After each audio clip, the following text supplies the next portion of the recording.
ওয়াকফ আইনের প্রতিবাদে গতকাল দিনভর দফা দফায় উত্তপ্ত ছিল সুতি থেকে ধুলিয়ান এবং নতুন করে ধুলিয়ানে উত্তেজনার খবর পাওয়া গিয়েছে, যেখানে 21 নম্বর ওয়ার্ডে গুলিবিদ্ধ হলো এক যুবক এবং এক কিশোর। দুজনেরই অবস্থা আশঙ্কাজনক এবং আশঙ্কাজনক অবস্থায় জঙ্গিপুর হাসপাতালে তাদেরকে ভর্তি করা হয়েছে। আহতদের সেখানে অস্ত্রোপচার চলছে বলেও জানা গিয়েছে। 21 নম্বর ওয়ার্ডে এবার গুলিবিদ্ধ হলো এক যুবক এবং এক কিশোর, অর্থাৎ নতুন করে উত্তেজনা তৈরি হয়েছে এই ধুলিয়ান পুরসভায়।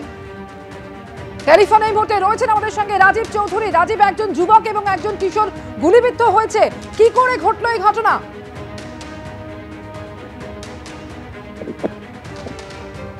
রাজীব, শুনতে পাচ্ছ? হ্যাঁ, শুনতে পাচ্ছি।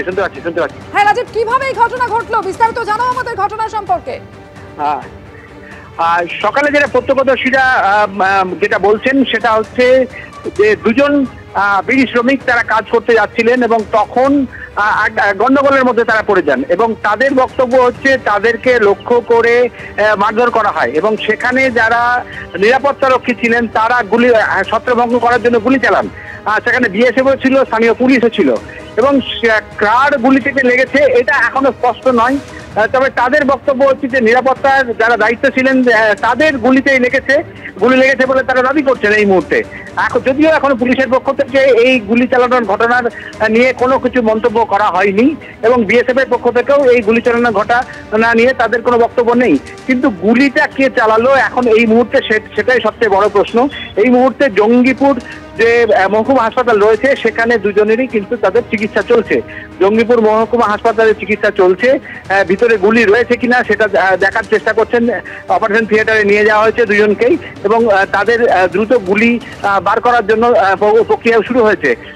যারা প্রত্যক্ষদর্শী যারা নিয়ে এসছেন ঘটনাস্থল থেকে তারা বলেন যে তারা যখন সকালবেলায় বিড়ি কোম্পানির কাজে যখন যাচ্ছিলেন তখনই তারা আক্রান্ত হন এবং তাদের মধ্যে একজন গুলিবিদ্ধ হয়েছেন এবং তাকে জঙ্গিপুর হাসপাতালে নিয়ে আসা হয়েছে এবং সকাল থেকেই দফায় দফায় জঙ্গিপুর ধুলিয়ান যে পৌরসভা এলাকার বিভিন্ন জায়গায় ভাঙচুরের ঘটনা ঘটে, আগুন লাগানোর ঘটনা ঘটে, একাধিক দোকান লুট হয়ে যায় এবং স্থানীয় বাসিন্দা ফরাক্কার বিধায়ক মনিরুল ইসলাম তিনি অভিযোগ করছেন থানার পাশে তার যে বাড়ি রয়েছে সেই বাড়ি আক্রান্ত হয়, ভাঙচুর করা হয়। তিনি অন্য একটি বাড়ি থেকে খবর পেয়ে যখন থানার ওই বাড়ির দিকে যখন যান তখন তাকেও আক্রমণ করা হয় বলে মনিরুল ইসলাম ফরাক্কার তৃণমূল বিধায়ক তিনি অভিযোগ করেন এবং তার নিরাপত্তা রক্ষে কোনো ক্রমে তাকে সেখান থেকে সরিয়ে নিয়ে আসে।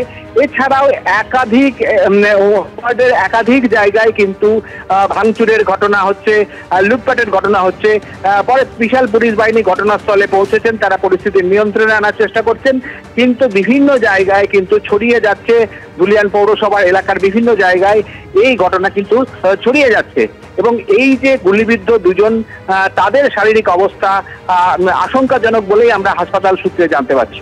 একেবারে, অর্থাৎ ধুলিয়ান পুরো এলাকা নতুন করে সকাল থেকে দফায় দফায় উত্তপ্ত, দুজনের গুলিবিদ্ধ হওয়ার খবর পাওয়া যাচ্ছে। শুধুমাত্র এই ধুলিয়ানই নয়, গতকাল আমরা যেভাবে দেখেছি সুতি থেকে শুরু করে শামশেরগঞ্জ দফায় দফায় উত্তপ্ত হয়ে ওঠে এবং তারপর আজ সকাল থেকে থমথমে পরিস্থিতি সুতি এবং শামশেরগঞ্জের বিভিন্ন এলাকা।